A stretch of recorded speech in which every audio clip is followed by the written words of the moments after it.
дуучин хамтарсан Нутгадуулын тоглолт энэ сарын 21-ний өдөр бүхэн өргөнд болох гэж байна. Тоглолтод Хинтээ аймгийн хаан хинтээ жуулахын гоцол дуучин Ганц Олбоо, Увс аймгийн Ойр театрын дуучин Монгол Улсын соёлын тэргүүний ажилтан Баатар, Сүхбаатар аймгийн Жаахан шарга театрын дуучин Тод Гэрэл, Хөвсгөл аймгийн Хөгжим драмын театрын дарга Монгол Улсын соёлын тэргүүний ажилтан Сэрж Мөтөв, Баянхонгор аймгийн Хөгжим драмын театрын гоцол дуучин Болор Туяа зэрэг 21 аймгийн дуучид Улаанбаатарчуудаа аялгау дуугаа өргөхөөр зорин иржээ.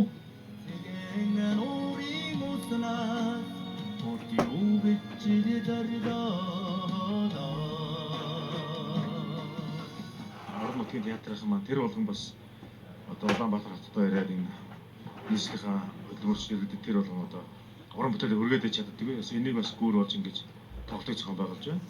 Тэгээ үүгээрээ бас мэдээж шилдэг сайхан уран бүтээлчд шалгараад ирсэн байгаа учраас энэ маш сайхан тоглолт болно. Ингээм тоглолтыг бас үзсээр нутгийн ард түмэн мэдээж нутаг орно гэсэн хүмүүс үзэндээ байгаа учраас энийг дэмжиж үзэх байх гэж бодож байна.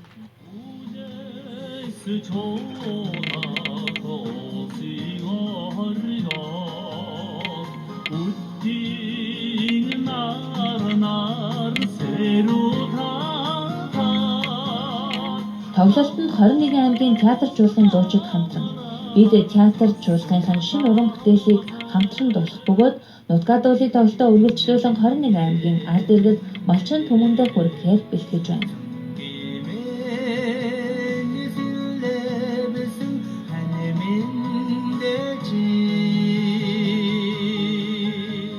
Тэгэхээр хамтар сайхан дуулчдаг, тэгэхээр сайхан уран бүтээлийг сонсч тэ нэгэн өдөр сайхан утгаараа амжилт болно гэдэг одоо сайхан нутаг орны онцлогоодоос нэг дээр харагдах болно. Үүнийг л одоо үзэгчдэд хэлье да.